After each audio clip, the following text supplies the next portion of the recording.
My name is Tim Molina. I'm one of the 4 dog trainers here in Dogtown. Enrichment, to define it in layman's terms, just means mental stimulation. And when we talk about enrichment, we look at focusing on enriching all the dog's major senses. So we talk about tactile, olfactory, their auditory, their visual senses all need to be stimulated. As a behaviorist, about 90% of the problem cases that I see are due to a lack of mental stimulation and a lack of exercise. I currently have a project area called Maggie's Mercantile where we take the dogs and we focus on adding enrichment to their everyday life.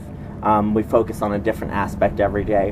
What we found out is that within a 2-week period, these dogs came in with all these problem behaviors, and these problem behaviors, for the majority of the part, ceased just by using all this enrichment stuff that we do.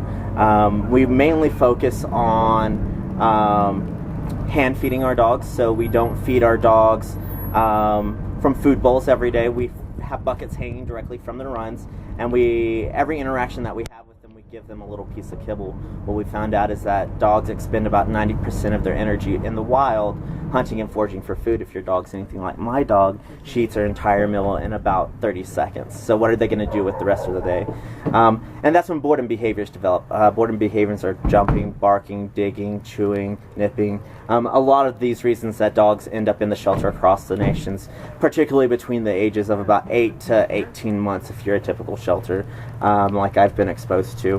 So with that in mind, after we start doing the hand feeding, every interaction becomes some sort of training interaction.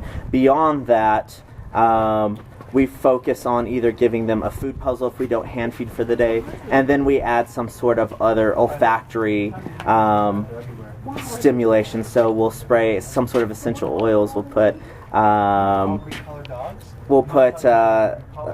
different incense out through the day. We'll also dab tennis balls in different scents and toss them out in the runs, or we do some sort of canine nose work with them. We also will have light classical music playing in the background, and then beyond that, of course, the training. And again, when we do that sort of thing, most of the problem behaviors tend to dissipate beyond that.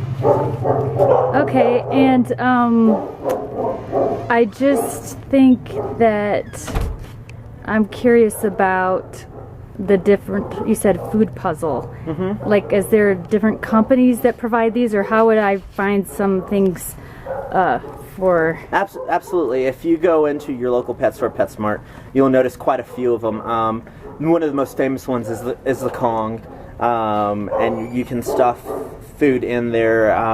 Then we'll put a little bit of wet food on top of it and freeze it. They also make a Kong wobble that you can just put the food in, the dog knocks it around. Premier has several ones. There's a big egg-shaped one that we use, and a Tug-a-Jug is another one. One of my dog's personal favorite ones is this big orange, looks like a big orange golf ball, and has these divots in it, and she rolls it around to get it out. You'll also see a Buster Cube. But also a couple things we find is that, many shelters are on a budget, so they can't afford these things.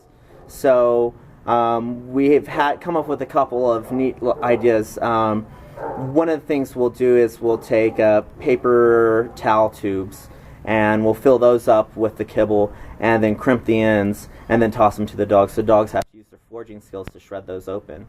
You can also do a similar thing by using a big brown paper bag.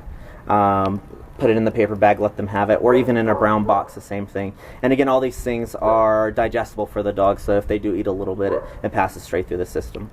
A more permanent solution that we've done is to take about a 2.5, 3-inch diameter PVC pipe, get the caps. Don't glue the caps on the end because we found out that you can't get the food in that way. And then take and drill about a 1/2-inch to 3/4-inch holes, 2 or 3 of them in the tube itself, and the dog has to roll it back and forth to get it out. And again, those were all things that we were able to procure just with donations, or we were able to take scrap PVC pipe that were laying around. Okay. Do you know anything about using bubbles or Cheese Whiz? Sure. The Cheese Whiz can be used just as some sort of extra incentive. We use it a lot when we do muzzle training and that sort of thing, or it can be used just, again, as a different type of reward. We also use it a lot of times with our shy guys. They're oftentimes afraid of the hand, so we'll place it in the palm of our hand, let them learn to lick it off. If you just use treats, they'll typically get a piece, run away, get a piece, run away.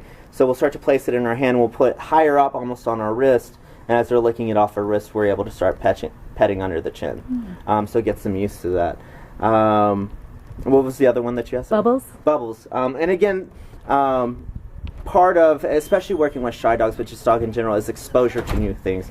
Oftentimes, dogs that are raised or spent a significant time in a humane sheltering environment, they lack just exposure to household items, so they go into homes and they start freaking out with things. So things like bubbles are, some dogs get scared of it, some dogs love it, some dogs don't care for it, but it's exposure to something different that most dogs have never experienced, and so by doing that, we're building their confidence.